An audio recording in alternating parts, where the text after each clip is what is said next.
کیا آپ جانتے ہیں جو میپس اور ٹولز آپ یوز کرتے ہیں ان کو بنانے کے پیچھے کس کا ہاتھ ہے؟ جی ہاں، وہ نام ہے اونی شاہ۔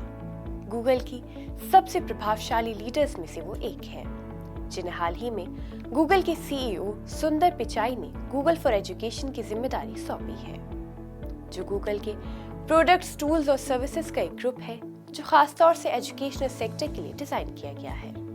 اس کا مین مقصد ایجوکیشن کو اور زیادہ ایکسیسیبل بنانا ہے۔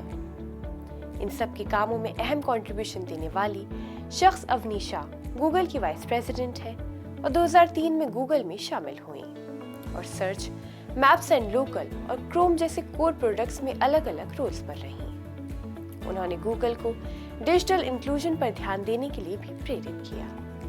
وہی ان کے انڈر گوگل فار ایجوکیشن نے بہت سے پروگرامز شروع کیے، جس میں شامل ہے لاکھوں ٹیچرز کے لیے ٹریننگ اور سرٹیفکیٹ پروگرامز۔ وہی ان کی لیڈرشپ میں گوگل کلاس روم کے 15 کروڑ سے زیادہ یوزرز ملے۔ وہی صرف 2021 میں ہی 50 سے زیادہ نئی لرننگ فیچرز لانچ کی گئی اور اب 170 دیش گوگل فار ایجوکیشن ٹول کا استعمال کرتے ہیں۔ وہی گوگل نے 2021 میں اسکولوں اور ٹیچرز کے لیے 50 سے زیادہ نئی ایجوکیشن فیچرز اور ٹولز کا بھی اعلان کیا تھا۔